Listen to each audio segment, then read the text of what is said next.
So of all the things on this channel that I've looked at and optimized and sort of considered at great depth to try and work out what is the optimum way of doing something, moving this tree from just over there to here has been one of the most spectacularly rewarding things I've done. And it was actually an accident.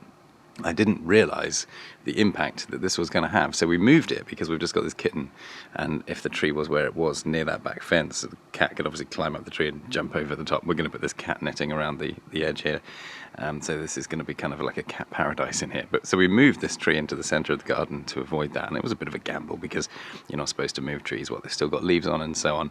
But this was 3 weeks ago, and it carried on doing the whole autumn colours thing. It carried on changing, and I think it didn't wilt, and I think we're out of the woods. Obviously it's lost some of the leaves now in the heavy wind that we had last weekend, but essentially it looks sort of alive and well and healthy.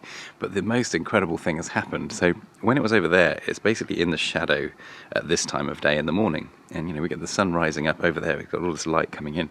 Where it is now, it catches that light and just looks absolutely incredible. And then of course all through the day it continues to catch this light, has this incredible backlight effect with the sun behind it and the shadow of the fence here, and just looks amazing all the way through the day. And now, because it's here, it even catches the light from the evening as it shafts over here, and it didn't get that there either. So before it would catch the light in the middle of the day and look quite nice.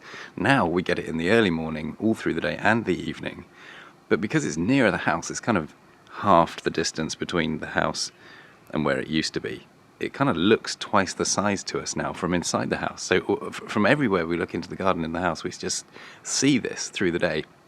And it is just the most incredible thing, to have this at this time of the year aligned with the points that it gets the light from. And of course I didn't think this through. I didn't think it through when I first planted it over there, and I didn't notice this was going to have this effect until we saw it as a result of moving it into the middle of the garden now. So it's kind of just like one of these things that makes you think, actually, if you miss this kind of stuff, what else are you missing through sort of not thinking about things enough?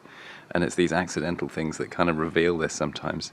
It's had another benefit as well, of course, because it is that much bigger to us while we're in the house. It's more effective as a sort of privacy from this window when we're over in the lounge. It lines up with our lounge window in between, so we get the extra privacy there as well. It's just like all these sort of unexpected benefits as a result of moving this. So it's just kind of like this interesting lesson in what you might be missing through not thinking about things enough, and I do obviously devote a lot of time to sort of thinking about the optimum way of doing stuff, and I explore that on this channel. And I miss this, I didn't realise what we were missing out on. It's just been quite fascinating.